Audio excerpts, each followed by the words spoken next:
Bismillahir Rahmanir Rahim. Imam Qudoori rahimahullah mentions وفرض الغسل المضمضة والاستنشاق وغسل سائر البدن. وفرض الغسل, and the fard actions of ghusl are المضمضة, rinsing the mouth, والاستنشاق, sniffing water into the nose, وغسل سائر البدن, and washing the whole body. So here Imam Qudoori is mentioning the three Faraid, obligatory actions of Ghusl, the major ritual ablution. So Ghusl refers to washing the whole body. Ghusl, previously we mentioned Ghuslun means washing, okay, mutlaq, washing an area, but Ghusl means washing the whole body, okay, Ghuslun. Okay, and a fard action is an action one must do. If one leaves out a fard action from wudu or ghusl intentionally or unintentionally, his wudu and ghusl will not be valid. Okay, and if he prays his salah will not be valid, because purification, tahara is a condition one must fulfill. One must attain tahara before he begins his prayer. This is a condition one must fulfill before he begins the prayer. Okay, and ghusl is known to be tahara kubra, the big tahara. We have tahara sughra, which is wudu. The small tahara sughra, is wudu, and ghusl is tahara kubra, the big tahara. So ghusl is the major ritual ablution.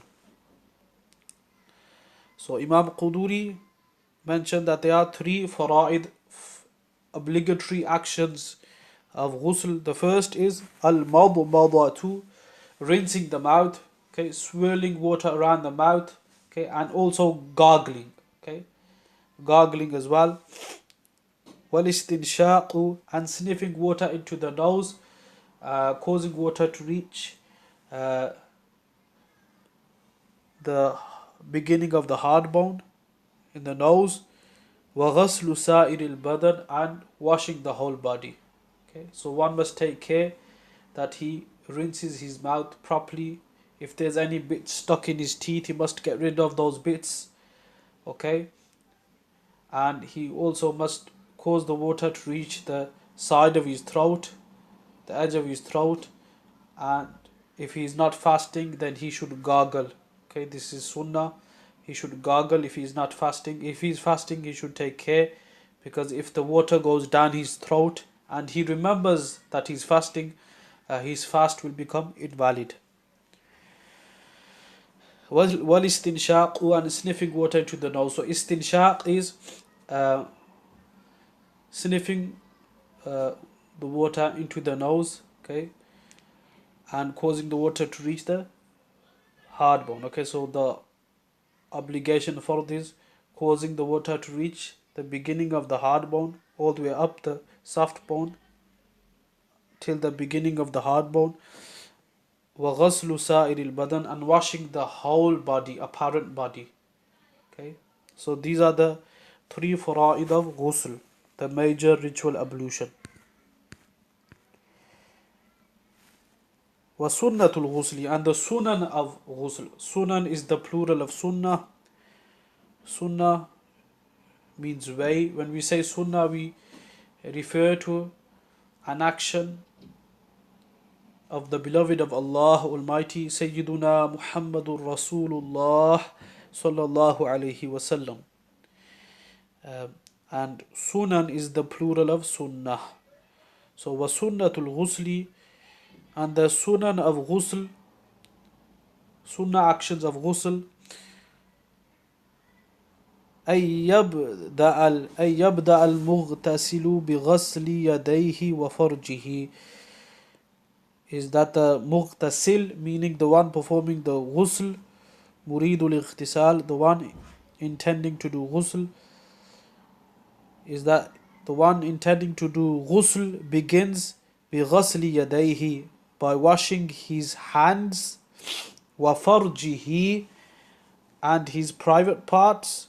Okay, so he will begin by washing his hands and then he will do istinja. وَيُزِيلَ النَّجَاسَةَ إِنْ كَانَتْ عَلَى بَدَنِهِ, and he will remove najasa, impurity. He will remove the impurity. إِنْ كَانَتْ عَلَى بَدَنِهِ, if it is present upon his body. So if there is any impurity present on his body, he will remove the impurity. ثُمَّ يَتَوَضَّأُ وُضُوءَهُ لِلصَّلَاةِ, then he will do wudu as he does wudu for the salah. إِلَّا غَسْلَ رِجْلَيْهِ, except for washing his feet. Okay, so number one, he will wash his hands. Number two, he will do istinja, wash his private parts. Number three, he will remove najasa if there is any present on his body.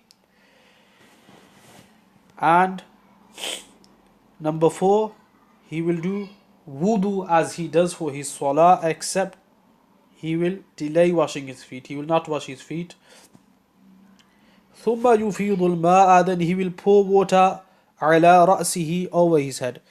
ثُمَّ يُفِيضُ الْمَاءَ عَلَى رَأْسِهِ, and then he will pour water over his head. وَسَائِرِ بَدَنِهِ ثَلَاثًا, and upon his body ثَلَاثًا, 3 times.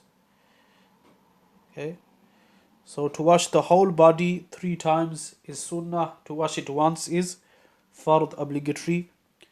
ثُمَّ يَتَنَحَّى عَنْ ذَلِكَ الْمَكَانِ, and then he will move away from the place, meaning from the place where he did wudu, where he performed ghusl. So he will move away from that place. فَيَغْسِلُ رِجْلَيْهِ, and he will wash his feet, meaning he will move to the side. He will move to another place where he didn't perform ghusl and he will wash his feet there. But this is only if he was performing if he was performing ghusl in such an area where the water gathered. Okay, there was no gutter system to get rid of the water, to cause the water to flow away. So if one was performing ghusl in such a place where the water was gathering and rising, okay, then the sunnah is to delay washing the feet. When one does wudu before washing his body, he will delay washing his feet, and after he's washed his body 3 times, then he will wash his feet at another place. If he was performing ghusl in such an area where the water was gathering together and rising, because there's a chance that maybe najasa came in contact with the water and this person, his feet have been affected with impurity. So due to this, the sunnah is to move away and wash his feet at another place. And the 2 fard, rinsing the mouth and sniffing the nose, this will be done when one performs wudu before washing his body. Okay, so he will perform these 2 fard actions of ghusl before washing his body, and the final fard action of washing his body will be performed after he performs wudu.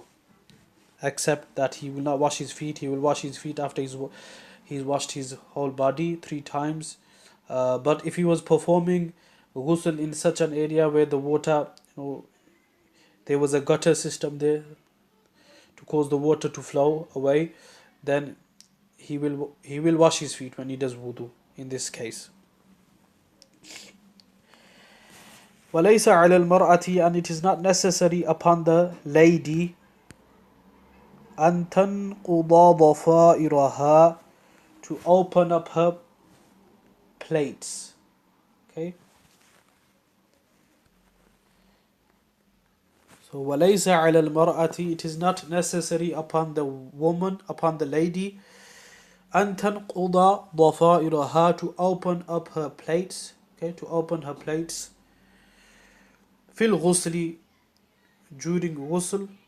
Okay, in ghusl, إِذَا بَلَغَ الْمَاءُ أُصُولَ الشَّعْرِ, and the condition for this is if the water reaches the roots of her hair. So if the water easily reaches the roots of her hair, then it is not necessary upon her to open her plates, okay, because this will take too much time and this will cause harj for her, hardship, and the Sharia doesn't want hardship for anyone. So she is allowed to perform ghusl without opening up her plates as long as the water reaches the roots of her hair.